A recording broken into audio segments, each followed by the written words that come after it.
नमस्कार, मेरा नाम आलोक है। आप लाइव स्टीज देख रहे हैं। सम्राट चौधरी की अध्यक्षता में आज कैबिनेट की मीटिंग हुई। देखिए, मुख्यमंत्री की अध्यक्षता में हुई इस कैबिनेट की मीटिंग में कुल 29 एजेंडों पर मुहर लगे हैं, बड़े फैसले लिए गए हैं। 5 जिलों में केंद्रीय विद्यालय खोलने के लिए जमीन दी गई है। इसके अलावा रोड सेफ्टी को देखते हुए जो टोल प्लाजा पर टोल लिया जाता है, उसके नियमों में भी कुछ बदलाव किए गए हैं। कुल 29 एजेंडों पर मुहर लगे हैं, 29 बड़े फैसले लिए गए हैं। वहीं अब बिहार से जो भी लोग सोमनाथ जी की यात्रा करने जा रहे हैं, 1100 यात्रियों का चयन हुआ है। उसका पूरा खर्च भी बिहार सरकार वहन करेगी। 29 एजेंडों पर जो मोहर लगे हैं, 29 बड़े फैसले जो लिए गए हैं। अरविंद कुमार चौधरी जो कि कैबिनेट सचिव हैं, मीटिंग के बाद बता रहे हैं सब कुछ। हम आपको वीडियो दिखाते हैं। आज का पहला एजेंडा उच्च शिक्षा विभाग का था, जिसमें बिहार राज्य विश्वविद्यालय सेवा आयोग कार्य संचालन संशोधन नियमावली 2026 की स्वीकृति दी गई। इसमें यह प्रावधान किया गया है, पहले था कि अध्यक्ष एवं जो सदस्य हैं उस आयोग के, उन्हीं की अध्यक्षता में इंटरव्यू के लिए बोर्ड गठित हो सकता था। अब राज्य सरकार की अनुमति से प्रोफेसर स्तर के अंतर्गत अलग से भी बोर्ड गठित किया जा सकता है। यानी अगर ज्यादा बोर्ड गठित करने की आवश्यकता हो तो वो अब किया जा सकेगा। यह इसमें प्रावधान किया गया है। कला एवं संस्कृति विभाग का अगला एजेंडा था, जिसमें सोमनाथ स्वाभिमान पर्व 1000 वर्ष की अटूट आस्था के उपलक्ष्य में 20 जुलाई 2026 को लगभग 1100 श्रद्धालुओं का 2 दिवसीय सोमनाथ यात्रा का आयोजन किया गया है और उसके लिए सभी व्यवस्थाओं हेतु 2,50,00,000 रुपए की स्वीकृति दी गई। खान एवं भूतत्व विभाग का अगला एजेंडा था, जिसमें बिहार राज्य अंतर्गत पत्थर भूखंडों की बंदोबस्ती ई नीलामी सह निविदा के माध्यम से कराए जाने हेतु समाहर्ता यानी कलेक्टर को शक्ति प्रत्यायोजित करने तथा अनुमोदित जिला सर्वेक्षण प्रतिवेदन में आकलित वार्षिक खनन योग्य पत्थर की मात्रा में स्वामित्व दर से गुणा करने पर प्राप्त होने वाली राशि में 25% की वृद्धि कर प्रथम वर्ष के लिए न्यूनतम सुरक्षित मूल्य का निर्धारण किए जाने की स्वीकृति के संबंध में, यानी रॉयल्टी दर में 25% की वृद्धि की गई।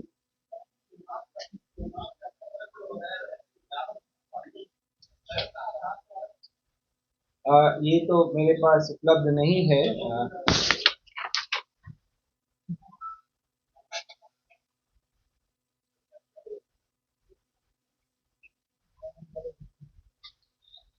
मेरे ख्याल से अलग अलग जिलों से जो इच्छुक लोग होंगे वही होंगे, लेकिन इसमें स्पेसिफिक लिखा नहीं है। ये विभाग ही आपको बता पाएगा।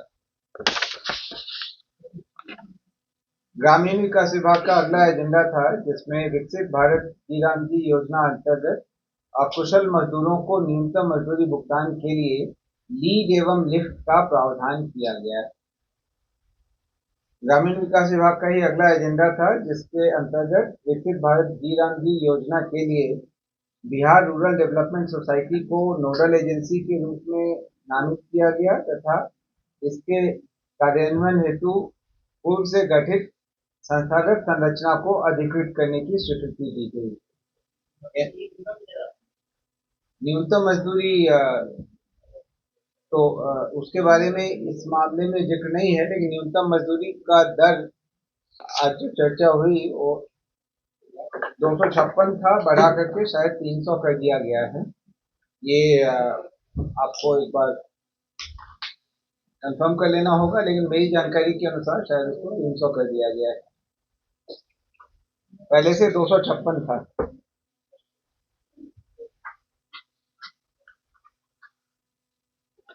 गृह कारा विभाग का अगला एजेंडा था, जिसमें केंद्रीय कारा बक्सर की भूमि में से 1 एकड़ 90 डिसमिल भूमि, जिस पर वामन भगवान मंदिर अवस्थित है, इसको मंदिर के विकास, सौंदर्यीकरण एवं प्रवेश हेतु सहज व्यवस्था बनाने के उद्देश्य से वामन भगवान मंदिर हेतु चिन्हित कर कारा परिसर से पृथक किया गया और कारा की सुरक्षा को अप्रभावित रखने के लिए मंदिर परिसर के 3 तरफ से कटीले तार सहित 14 फीट की चहारदीवारी का निर्माण कराने की अनुमति दी गई।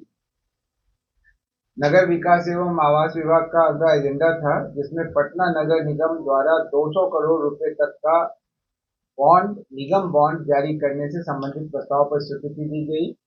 म्यूनिसिपल बॉन्ड अन्य राज्यों में पूर्व में निर्गत किए गए हैं। बिहार में यह पहला अवसर होगा जब पटना नगर निगम म्यूनिसिपल बॉन्ड निर्गत करेगा। पर्यावरण, वन एवं जलवायु परिवर्तन विभाग का अगला 2 एजेंडा था, जिसमें पटना जू के लिए पूर्व से सृजित 29 पदों के प्रत्यर्पण की स्वीकृति दी गई और पटना जू एवं विकास सोसाइटी जिसका गठन किया गया है उसके सफल निर्वहन एवं संचालन हेतु एक नियमित पद एवं तकनीकी प्रकृति के 22 संविदा आधारित कुल 23 पदों के सृजन की स्वीकृति दी गई। पंचायती राज विभाग का अगला एजेंडा था, जिसमें 16वें वित्त आयोग की अनुशंसा के आलोक में वित्तीय वर्ष 26-27 से 30-31 तक भारत सरकार से प्राप्त होने वाली बेसिक एवं निष्पादन अनुदान हेतु कुल 51,923 करोड़ रुपए अनुदान की राशि को राज्य के त्रिस्तरीय पंचायती राज संस्थाओं के बीच वितरण, उपयोग, क्रियान्वयन एवं व्यय की स्वीकृति दी गई। यानी इस वित्तीय वर्ष में 51,923 करोड़ रुपए प्राप्त होंगे, जो कि पिछले वित्त आयोग की अनुशंसा के अनुसार करीब 21,000 करोड़ रुपए थे। परिवहन विभाग का अगला एजेंडा था, जिसमें बिहार राज्य पथ परिवहन निगम के अधीन 31 बस डिपो को पीपीपी मोड पर विकसित किए जाने हेतु सैद्धांतिक स्वीकृति दी गई।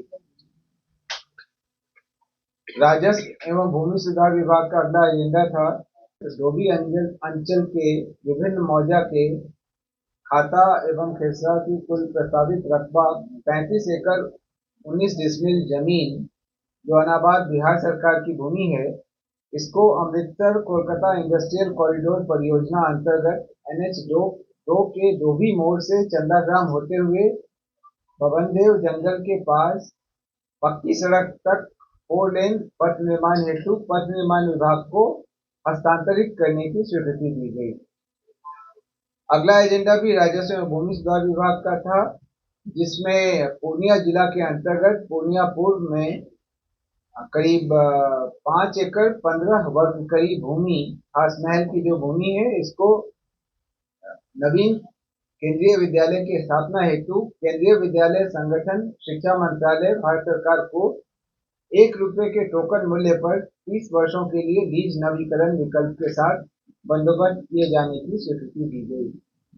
ऐसा ही अगला एजेंडा भी राजस्व एवं भूमि सुधार विभाग का है, जिसमें नालंदा में राजगीर अंचल के अंतर्गत 5 एकड़ भूमि नवीन केंद्रीय विद्यालय की स्थापना हेतु केंद्रीय विद्यालय संगठन शिक्षा मंत्रालय भारत सरकार को ₹1 के टोकन मूल्य पर 30 वर्षों के लिए लीज नवीकरण विकल्प के साथ बंदोबस्त किए जाने की स्वीकृति दी गई। राजस्व एवं भूमि सुधार विभाग का अगला एजेंडा था, जिसमें बिहार नौका घाट बंदोबस्ती एवं प्रबंधन नियमावली 2026 की स्वीकृति दी गई। इसमें कई सारे प्रावधान किए गए हैं। यह नियमावली को लागू करने का विषय काफी समय से विचाराधीन था। इसमें जो प्रावधान किए गए हैं उनमें लोक नौका घाट घोषित करने की प्रक्रिया, उसकी बंदोबस्ती की प्रक्रिया, उनके नियंत्रण, स्थानीय प्राधिकार द्वारा उनके नियंत्रण और प्रबंधन की व्यवस्था, पथकर के संग्रहण का प्रावधान इत्यादि काफी सारे प्रावधान किए गए हैं। इससे अब इसके रेगुलेशन में मदद मिलेगी। राजस्व एवं भूमि सुधार विभाग का ही अगला एजेंडा था, जिसमें श्रीमती सोनी कुमारी, जो तत्कालीन राजस्व अधिकारी सह कानूनगो थी, राजस्व सर्वे प्रशिक्षण संस्थान शास्त्री नगर में एवं वर्तमान में निलंबित थी, उन्हें सरकारी सेवा से बर्खास्तगी जो सरकार के अधीन भविष्य में नियोजन के लिए निर्भरता होगी का दंड अधिरोपित करने की स्वीकृति दी गई। ये अनुपस्थित चल रही थी। सूचना एवं जनसंपर्क विभाग का अगला एजेंडा था, जिसमें बिहार बाह्य विज्ञापन नियमावली 2026 के अनुमोदन की स्वीकृति दी गई। विधि विभाग का अगला एजेंडा था, जिसमें व्यवहार न्यायालय भोजपुर में 20 पीओ आवास, अपर जिला एवं सत्र न्यायाधीश आवास, प्रधान न्यायाधीश आवास एवं न्यायिक आवासीय परिसर के बाहरी चहारदीवारी के निर्माण के लिए पूर्व की स्वीकृति को पुनरीक्षित करते हुए 21,59,87,000 रुपए की पुनरीक्षित स्वीकृति दी गई।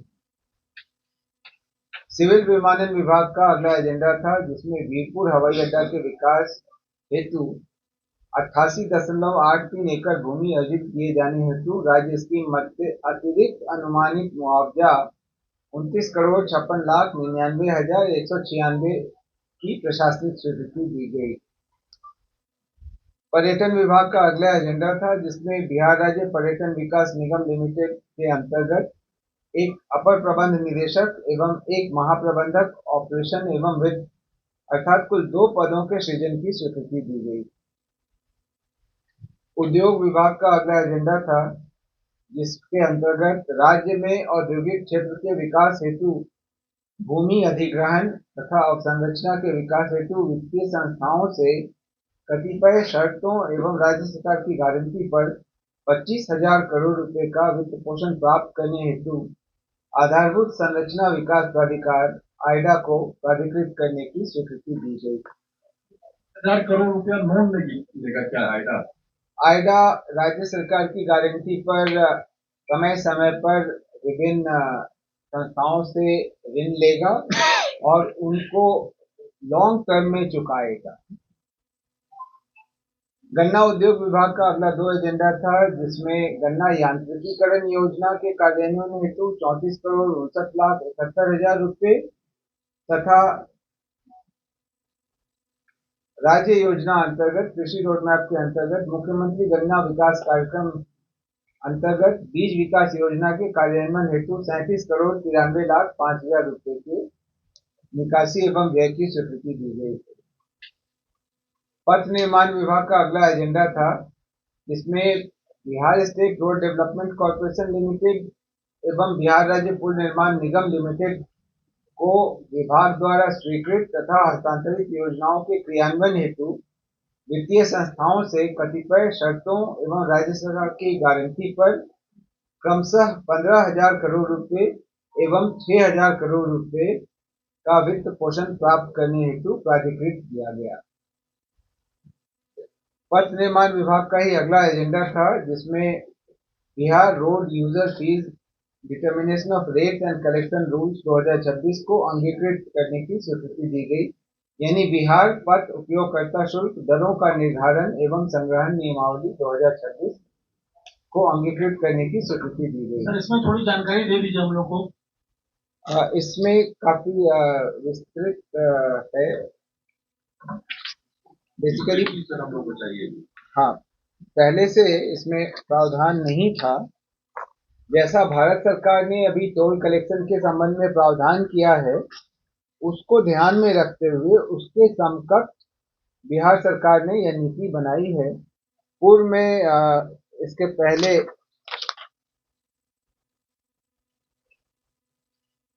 बिहार पथकर अधिनियम नियमावली 1979 लागू थी, जो वर्तमान परिप्रेक्ष्य में अप्रासंगिक हो चुका है। ठीक है, सर क्या होगा ये? होगा क्या? दर्ज अलग अलग है, अलग अलग चीजों के लिए, क्योंकि ये तो जैसे ही ये संभव है कि आज ही वो वेबसाइट पर अपलोड कर देंगे। वेबसाइट पर तो रहेगा ही रहेगा। ITRT को दे देंगे सर, तो ग्रुप में डाल देगा तो हम लोग मिल जाएगा सब कुछ। इसमें दर का मैं बता देता हूँ। इसमें अलग अलग वाहनों के लिए अलग अलग है, प्रति किलोमीटर के हिसाब से दर निर्धारित की गई है और